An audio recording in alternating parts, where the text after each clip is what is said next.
नमस्कार मेरे प्यारे विद्यार्थियों, स्वागत है आप सबका निःशुल्क श्याम कक्षाओं में। तो पिछला जो हमारा विज्ञान का वीडियो था उसमें हमने लास्ट जो टॉपिक था वो पीएच के ऊपर बात किया था कि पीएच क्या होता है और इसकी अवधारणा किसने दी और किस प्रकार से ये काम में आता है और किस काम में आता है।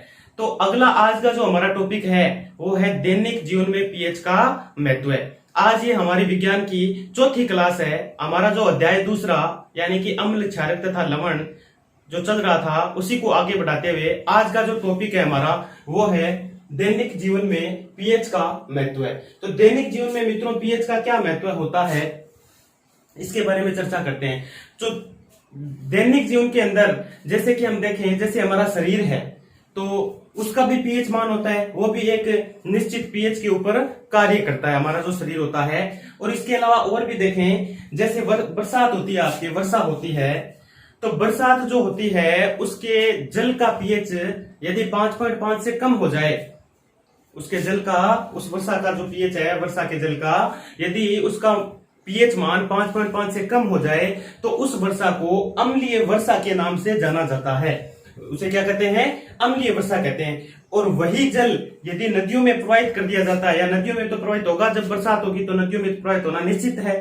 तो जैसे ही वह जल नदियों में प्रवाहित होता है तो नदियों में जो जल होता है उसका पीएच मान कम कर देता है। और इस वजह से उसमें जो रहने वाले जीवधारी होते हैं, जो जीव होते हैं नदियों में, उनका जीना क्या हो जाता है? दूभर हो जाता है, क्योंकि उसका पीएच मान क्या हो गया? कम हो गया, जिससे उनको ऑक्सीजन मिलने में भी तकलीफ होती है और वो जीव जो हैं उनका जीना क्या हो जाता है? कठिन हो जाता है। जैसे और भी देख ले, जैसे मधुमक्खी देखी होगी आपने, तो मधुमक्खी जो डंक मारती है, डंक मारने के बाद में जो हमें दर्द और जलन होती है वो अम्ल के कारण होती है, क्योंकि वो जब डंक मारती है तो डंक मारने के बाद में हमारे शरीर में मेथेनोइक अम्ल छोड़ देती है और उस वजह से हमें जलन और दर्द अनुभव होता है। और इसके अलावा जैसे हम देखें, जैसे जमीन है आपके, तो कई जमीन ऐसी होती है जो बहुत ज्यादा उपजाऊ होती है, वहां पे पौधे जो होते हैं वो अच्छे किस्म के होते हैं और अच्छी तरह से फसलें होती है। तो वो क्या होता है? उपजाऊ पर आधारित होता है कि जमीन की उपजाऊपन कितना है,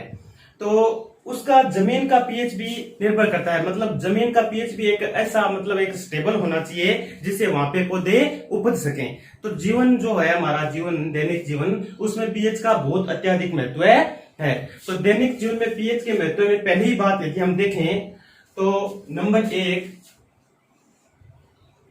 हमारा जो शरीर है, हमारा शरीर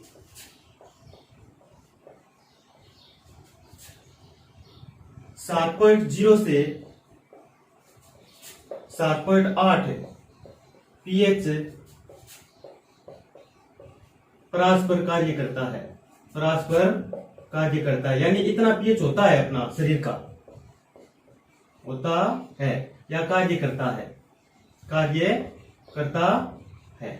तो ये पहली बात हो गई आपके कि हमारा जो शरीर है वो 7.0 से 7.8 पीएच परस्पर क्या करता है? कार्य करता है। ठीक है, इसके बीच में हमारा शरीर जो होता है वो कार्य करता है, यानी कि हमारे शरीर का पीएच मान 7.0 से 7.8 के बीच में होता है। और बात करें नंबर 2, यदि वर्षा के जल का पीएच 5.5 से कम हो जाए,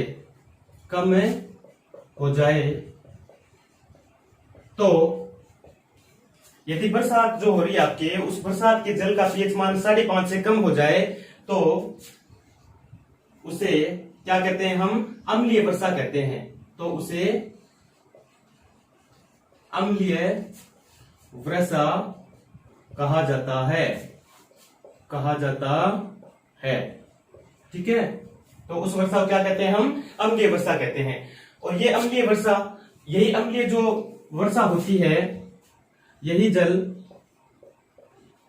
नदियों में प्रवाहित होता है,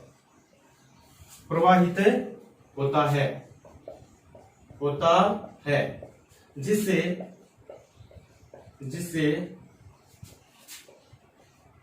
नदी के जल का पीएच मान नदी के जल का पीएच मान 5.5 से कम हो जाता है, या यूं कहें कि पीएच मान कम हो जाता है, पीएच मान कम हो जाता है, जिससे उसमें रहने वाले जीव, जिससे उसमें रहने वाले जीवों का जीवन कठिन हो जाता है, कठिन हो जाता है।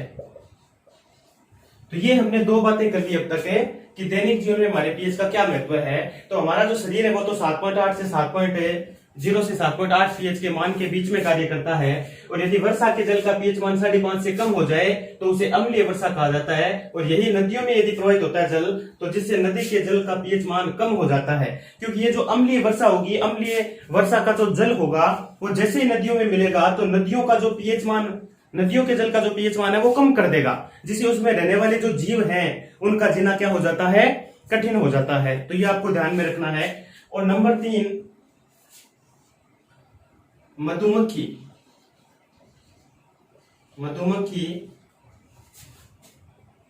का डंक, मधुमक्खी का डंक मेथेनोइक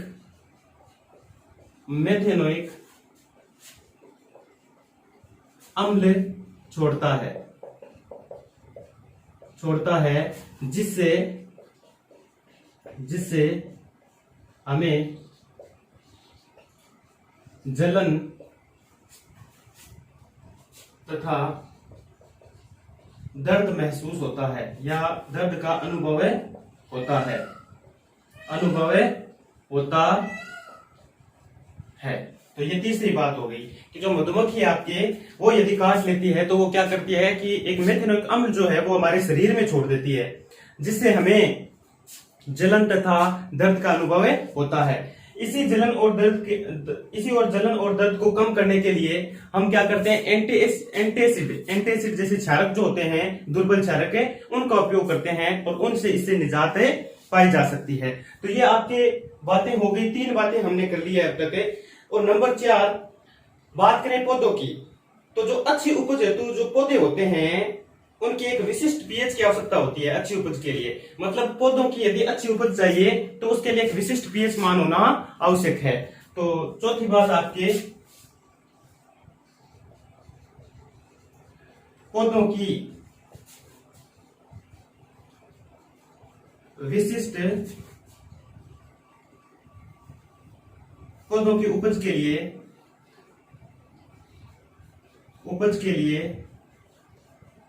एक विशिष्ट पीएच मान की आवश्यकता होती है।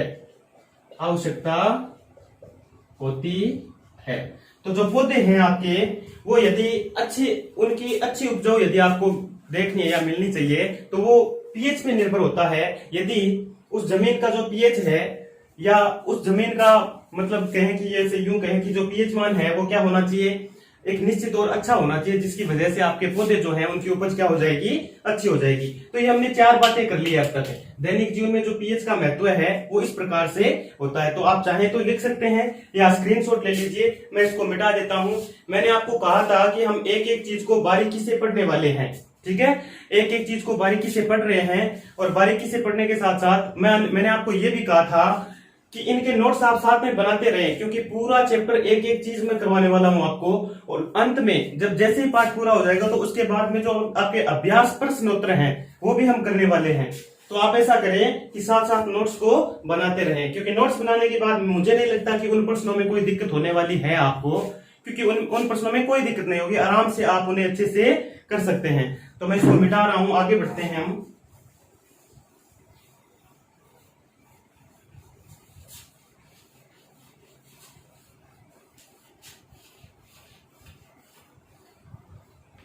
अगला जो आपका टॉपिक है वो है पाचन तंत्र में पीएच। अगला क्या टॉपिक है, पाचन तंत्र में पीएच।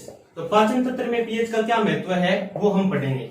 जो पाचन तंत्र होता है हमारा, उसमें भी पीएच का बहुत अधिक महत्व होता है। ठीक है, तो पाचन तंत्र में जो पीएच है उसका क्या महत्व है और इससे मतलब क्या अर्थ निकलता है इस बात का, तो इसको समझिएगा। ये भी बहुत आसान है, क्योंकि परीक्षा में आपसे प्रश्न पूछा जा सकता है कि पाचन तंत्र में पीएच का महत्व बताइए। 2 नंबर का पूछा जा सकता है।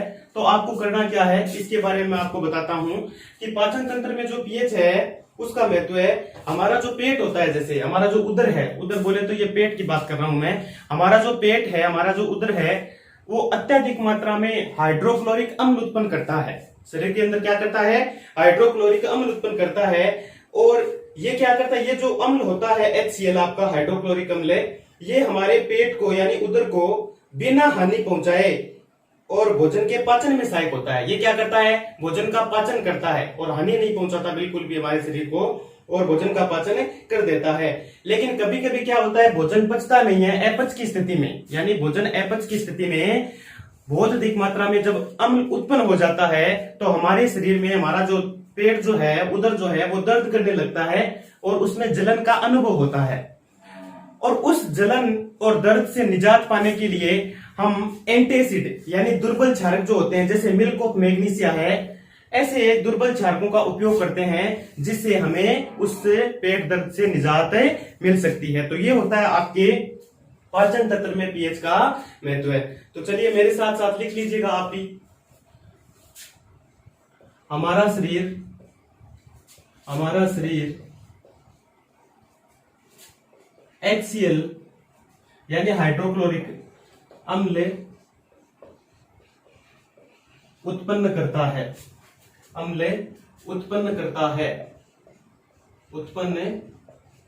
है, हमारा जो शरीर है वो क्या करता है, HCl अम्ल उत्पन्न करता है। यह उदर को बिना हानि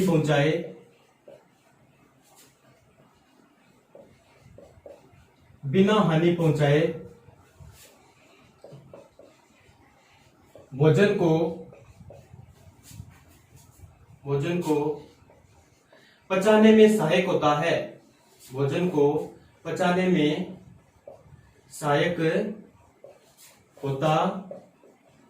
है, ये क्या करता है, शरीर को हानि नहीं पहुंचाता है और भोजन को अच्छे से पचा देता है। लेकिन कभी कभी क्या होता है, अपच की स्थिति होती है हमारे शरीर में। अपच की स्थिति में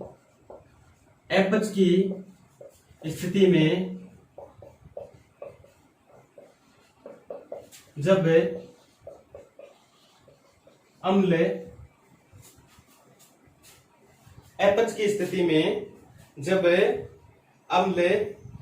अधिक मात्रा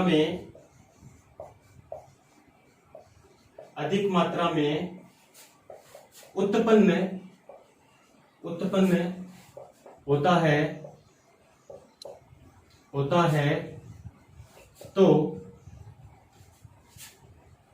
हमें उदर में दर्द तथा जलन का अनुभव होता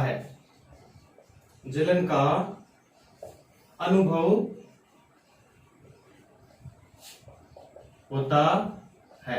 यानी कि भोजन जब नहीं पच रहा है, अपच की स्थिति है, तो उस स्थिति में क्या होता है, आपके अधिक मात्रा में अम्ल उत्पन्न होता है, जिससे हमें जलन और दर्द का अनुभव होता है। और इसके उपचार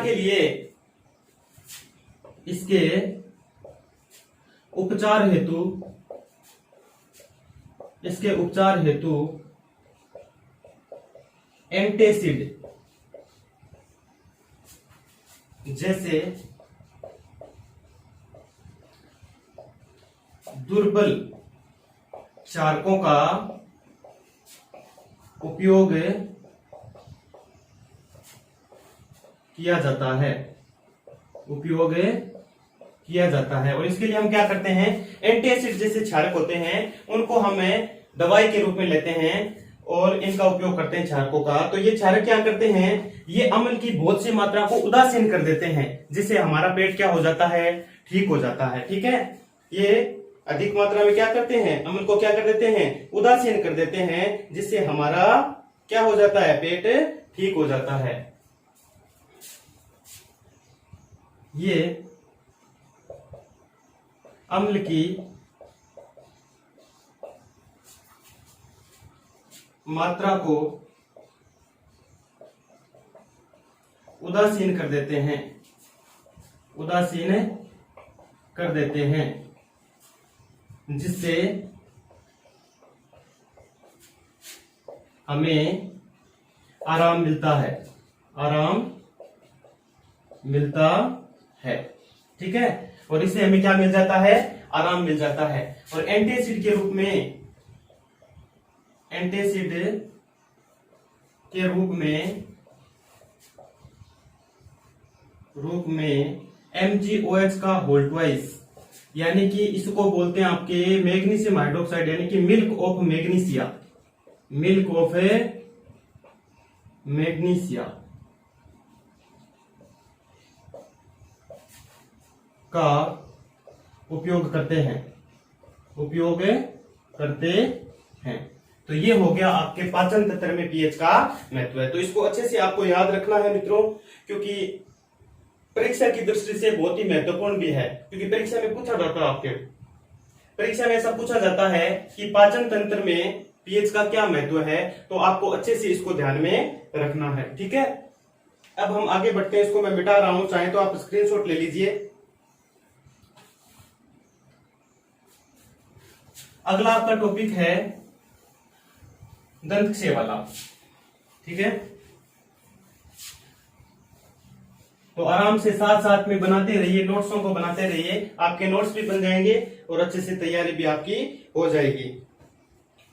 अगला आपका टॉपिक है पीएच परिवर्तन के कारण दंत क्षय। दंत क्षय का मतलब है दांतों का गिरना। आपने देखा होगा कि कई लोग ऐसे होते हैं जिनकी कम उम्र में दांत गिर जाते हैं, यानी गिरने लगते हैं, गिर जाते हैं ना, देखा होगा आपने। तो उसी की बात कर रहे हैं कि पीएच परिवर्तन के कारण दंत क्षय का क्या मतलब है। मुंह का जो पीएच मान होता है वो 5.5 से यदि कम हो जाए तो दांतों का क्षय होना शुरू हो जाता है। और दांतों का जो इनेमल होता है, यानी दंतवल्क, दंतवल्क जो होता है, इनेमल जो होता है, यानी दांत जहां से लगे हुए होते हैं, जो इनेमल होता है वो कैल्शियम फास्फेट का बना हुआ होता है, जो कि अत्यंत कठोर पदार्थ है। कैल्शियम फास्फेट, कैल्शियम फास्फेट बोले तो CaPO4 का होल थ्राइस। तो कैल्शियम फास्फेट जो होता है वो अत्यंत कठोर पदार्थ है, जिससे क्या बना होता है, हमारे दांतों का इनेमल यानी दंतवल्क बना हुआ होता है। ठीक है ना, और ये दंतवल्क इतना कठोर होता है कि ये जल में नहीं घुलता है, जल में नहीं घुलता है, और कैल्शियम फास्फेट का बना हुआ होता है। तो होता क्या है, कभी कभी आपने देखा होगा कि आप खाना खाते हैं, तो खाना खाने के बाद में कई लोग ऐसे होते हैं जो जैसे ढंग से कुल्ला नहीं किया, या कोलगेट या ब्रश नहीं करते हैं। वो जब कोलगेट या ब्रश आप नहीं करते हैं, या दंत मंजन आप नहीं करते हैं भोजन के बाद, तो क्या होता है कि उसमें बैक्टीरिया उत्पन्न होंगे, और जो बैक्टीरिया उत्पन्न होंगे तो वो बैक्टीरिया अधिक मात्रा में अम्ल उत्पन्न करते हैं, और अधिक मात्रा में जो अम्ल उत्पन्न करेंगे उससे हमारा जो ये दांतों का जो मैंने अभी बताया इनेमल जो होता है, कैल्शियम फास्फेट का जो बना होता है, ये संक्षारित होने लगता है, यानी धीरे धीरे ये कटता जाता है जड़ों से, और धीरे धीरे दांतों का गिरना प्रारंभ हो जाता है। तो हमारे लिखेंगे इसमें, हमारे मुंह का पीएच, हमारे मुंह का पीएच जब 5.5 से कम हो जाता है, तब दांतों का क्षय शुरू हो जाता है, यानी दांत गिरने शुरू हो जाते हैं, दांतों का क्षय शुरू हो जाता है।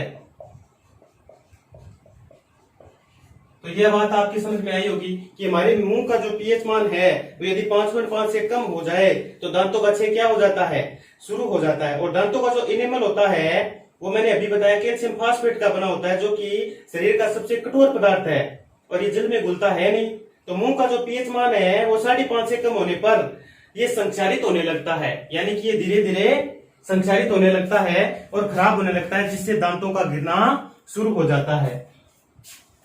ठीक है, तो ये समझ में है आपके, हमारे मुंह का पीएच मान 5.5 से कम हो जाता है तब दांतों का अच्छा क्या हो जाता है, शुरू हो जाता है। और दांतों का जो एनेमल होता है, दांतों का एनेमल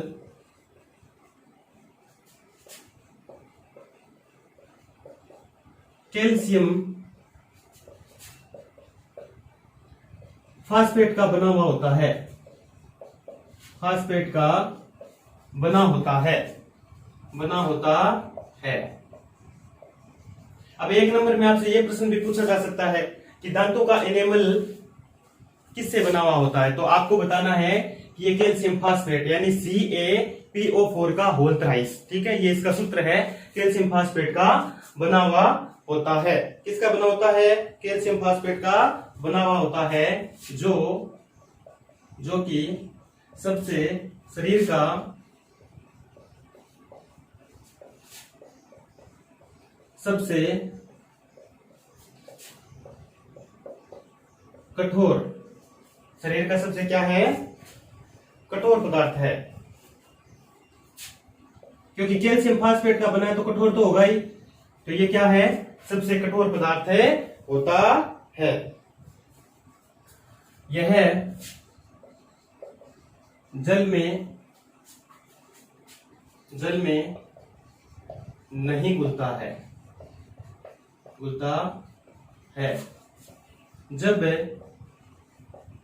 मुंह का पीएच मान 5.5 से कम होता है, जब मुंह का पीएच मान 5.5 से कम होता है तब यह संक्षारित होने लग जाता है, संक्षारित होने लग जाता है और जिससे दंत क्षय शुरू हो जाता है, जिससे क्या हो जाता है, दंत क्षय शुरू हो जाता है। मुंह में उपस्थित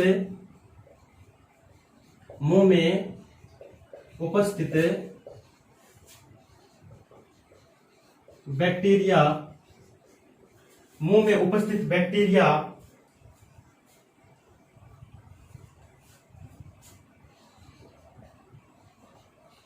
भोजन के पश्चात, मुंह में उपस्थित बैक्टीरिया भोजन के पश्चात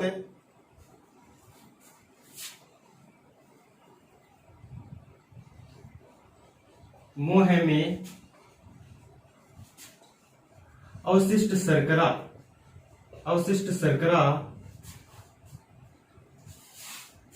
निम्नीकरण द्वारा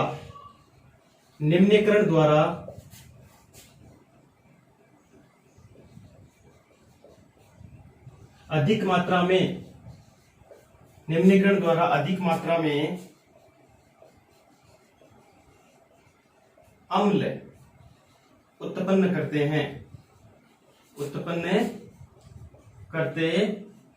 हैं। शर्करा निम्नीकरण द्वारा अधिक मात्रा में क्या करते हैं, अम्ल उत्पन्न करते हैं। इसलिए भोजन के बाद जो है वो मुंह हमें क्या करना चाहिए, साफ करना चाहिए। इसलिए भोजन के बाद मुंह साफ कर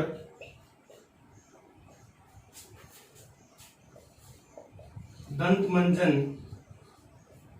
कर इससे छुटकारा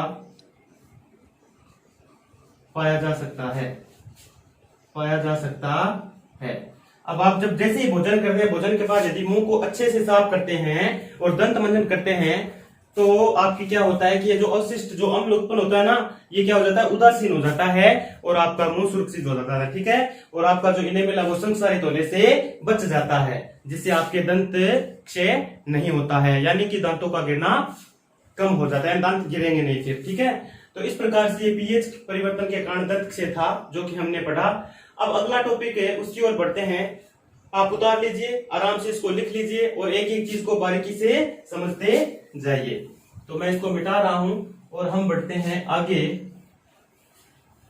साथ में बनाते रहें, नोट्स में लिखते रहें और पढ़ते रहें। हमेशा पढ़ते रहोगे तभी याद रहेगा, वरना तो भूले जाओगे। तो बार बार रिवीजन भी करते रहें साथ साथ में। हम पूरा सिलेबस पढ़ने वाले हैं, चिंता का कोई विषय नहीं है। एक एक पार्ट को पूरा बारीकी के साथ, एक एक चीज को हम पढ़ने वाले हैं। तो देखिए, हमने दंत क्षय के बारे में पढ़ा। अगला है आपके पशुओं एवं पौधों के द्वारा उत्पन्न रसायनों से आत्मरक्षा। पौधों एवं पशुओं, पौधों एवं पशुओं द्वारा उत्पन्न रसायनों से आत्मरक्षा। तो देखिए, इसके बारे में चर्चा करते हैं हम। तो इसका क्या मतलब है? देखिए, यहाँ पे पौधों लिखा है और पशुओं को भी पशुओं में मैंने लिखा है। पशुओं में जैसे आपके छोटे मोटे जीव, कीट पतंग, सारे उनकी बात कर रहा हूं मैं। जैसे पौधे जो होते हैं आपके पशुओं में, जैसे आपके चीता है, शेर है, ठीक है ना। कई ऐसे पशु होते हैं जिनके काट लिए जाने पर वो एक जहरीला पदार्थ जो होता है अपने मुंह से छोड़ते हैं, जिससे हमारे शरीर पर बहुत अधिक प्रभाव पड़ता है, ठीक है। और बात करें पौधों की, तो पौधों में जैसे आपने एक नेटल का पौधा देखा होगा। नेटल का जो पौधा होता है वो अक्सर जंगलों में देखा जाता है, जंगलों में ये उगता है। और उस पर आपने देखा होगा कि छोटे छोटे बालनुमा संरचना होती है, बाल से उगे हुए होते हैं। उन बालों को यदि आप गलती से छू भी लेते हैं तो आपके क्या होता है, जलन और दर्द महसूस होता है। ऐसा क्यों होता है? क्योंकि वो जो नेटल के बाल होते हैं वो हमारे शरीर में मेथेनोइक अम्ल छोड़ देते हैं, और जिससे इसी के कारण ऐसा होता है। तो इसका उपचार भी है। एक डोक नामक पौधा होता है, डोक नामक पौधे की पत्तियों को यदि रगड़कर उस स्थान पे लगा लिया जाए जहां से आपने उस पौधे को छुआ था, तो नेटल के पौधे द्वारा काटे जाने पर मेथेनोइक अम्ल जो उसने छोड़ा था उसको उदासीन किया जा सकता है, और उसके उदासीन होते ही आपका जो हाथ है वो ठीक हो जाएगा, ठीक है। और आपके जहां दर्द और जलन महसूस हो रहा था वो भी ठीक हो जाएगा। तो पौधों एवं पशुओं द्वारा उत्पन्न रसायनों से आत्मरक्षा में लिखेंगे, नेटल का पौधा जो कि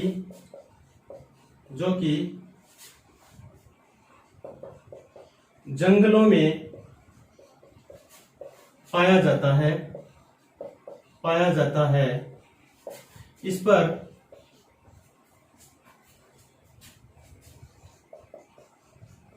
बालनुमा कांटे लगे होते हैं जिनको छू लेने से दर्द तथा जलन का अनुभव होता है। दर्द तथा जलन का अनुभव होता है, ठीक है। जिनको छू लेने से क्या हो जाता है, जलन और दर्द होने लगता है। डोक नामक पौधे की पत्तियों को रगड़कर इस पर लगाने से उपचार किया जा सकता है, उपचार किया जा सकता है, ठीक है। तो डोक नामक एक पौधा होता है, उसकी पत्तियों को रगड़कर यदि आप यहां लगा लें तो इससे उपचार किया जा सकता है। तो ये था आपके पौधों एवं पशुओं द्वारा उत्पन्न रसायनों द्वारा आत्मरक्षा। तो यहां तक हमने पार्ट कंप्लीट किया है। उसके बाद में जैसे कुछ और भी होते हैं, जैसे छोटे जीव मैं बात करूं, जैसे चिंटी है, तो चिंटी का जो डंक है वो भी मेथेनोइक अम्ल स्राव करती है, ठीक है। चिंटी जो होती है वो कभी कभी काट लेती है, तो आपने देखा होगा कि उस जगह पर खुजली होने लगती है और थोड़ा थोड़ा जलन और दर्द महसूस होता है। तो वो भी क्या करती है, मेथेनोइक अम्ल ही छोड़ती है हमारे शरीर में। एक लाल चींटी होती है जो फार्मिक एसिड छोड़ देती है, ठीक है, जो फार्मिक एसिड छोड़ती है, जिससे भी यही दर्द और जलन महसूस होता है। तो जैसे चिंटियां है, लाल चींटी है, काली चींटी है, कोई भी हो, तो वो क्या करती है, मेथेनोइक अम्ल छोड़ती है। वैसे ही नेटल का पौधा होता है, उस पर बालनुमा कांटे लगे होते हैं, उनको यदि गलती से छू लिया जाए तो वो भी मेथेनोइक अम्ल हमारे शरीर में छोड़ते हैं, जिससे दर्द और जलन महसूस होता है। तो चलिए आगे बढ़ते हैं, इतना उतार लीजिए आप आराम से। उसके बाद में आगे है आपके कुछ ऐसे पदार्थ जिनमें अम्ल पाए जाते हैं, उसके बारे में हम चर्चा करेंगे। तो कौन सा पदार्थ किस में कौन सा अम्ल पाया जाता है, उसके बारे में हम चर्चा कर लेते हैं। तो चलिए हेडिंग लगा लीजिए आप, कुछ पदार्थ जिनमें अम्ल पाए जाते हैं। कुछ ही पढ़ने वाले हैं हम, बाकी तो बहुत सारे ऐसे पदार्थ हैं जिनमें अम्ल पाए जाते हैं, अम्ल पाए जाते हैं, ठीक है। कुछ ऐसे पदार्थ है जिनमें अम्ल पाए जाते हैं, इसके बारे में हम चर्चा करने वाले हैं, ठीक है। ये आपकी अगली हेडिंग है, तो इसको एक बार मैं मिटा देता हूं, लगा लीजिएगा इस हेडिंग को। और इसमें देखते हैं, कुछ पदार्थों को लेते हैं, जैसे सिरका, संतरा। सबसे पहले बात करते हैं सिरका, फिर बात करते हैं संतरा, नींबू। नींबू जो होता है उसमें भी अम्ल पाया जाता है आपके। और जैसे टमाटर,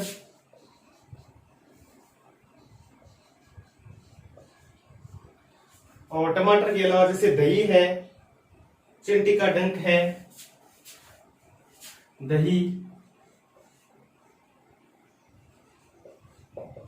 चिंटी का डंक,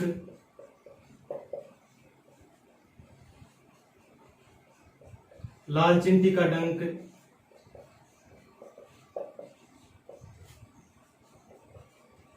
नेटल का पौधा,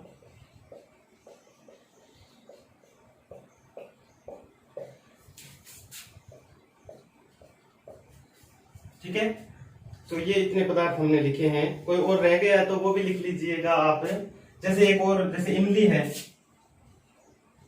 ये मैंने कुछ पदार्थ लिखे हैं, और इन सब में क्या पाए जाते हैं, अम्ल पाए जाते हैं, अलग अलग अम्ल पाए जाते हैं, वो हम इनमें लिखते हैं। बात करते हैं सिरका की, ठीक है। तो सिरका में कौन सा अम्ल पाया जाता है, तो इसमें अम्ल पाया जाता है एसिटिक। एसिटिक बोले तो मेथिनोइक अम्ल को बोलते हैं, एसिटिक अम्ल।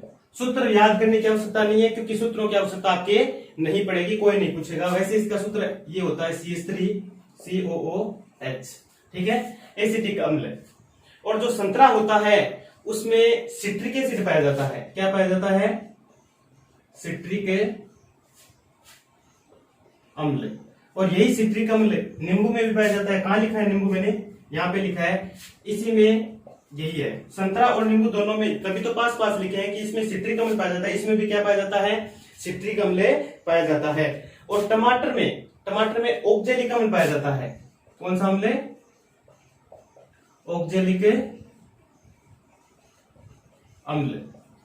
एक आपके सेब और होता है, सेब, इसमें पाया जाता है एस्कार्बिक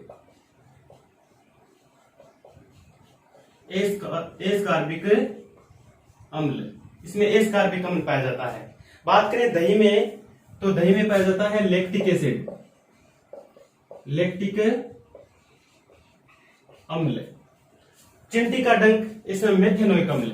इसमें कौन सा अम्ल पाया जाता है, मेथेनोइक अम्ल। और जो लाल चिंटी है वो फार्मिक एसिड छोड़ती है, ठीक है, फार्मिक अम्ल आगे लिख लेना आप। नेटल का जो पौधा है अभी पढ़ा था हमने, ये भी क्या है, मेथेनोइक अम्ल का स्राव करता है, मेथेनोइक अम्ल। अम्ल लिख लेना साथ में, ठीक है। और जो इमली है उसमें टार्ट्रिक एसिड पाया जाता है, टार्ट्रिक अम्ल। तो ये कुछ पदार्थ थे जिनमें हमने देखा कि किसमें कौन सा अम्ल पाया जाता है। ठीक है, तो आज की क्लास मित्रों इतनी ही। हम बाकी अगली क्लास में अध्ययन करते हैं, तब तक आप इतना तैयार है कीजिए। धन्यवाद मित्रों।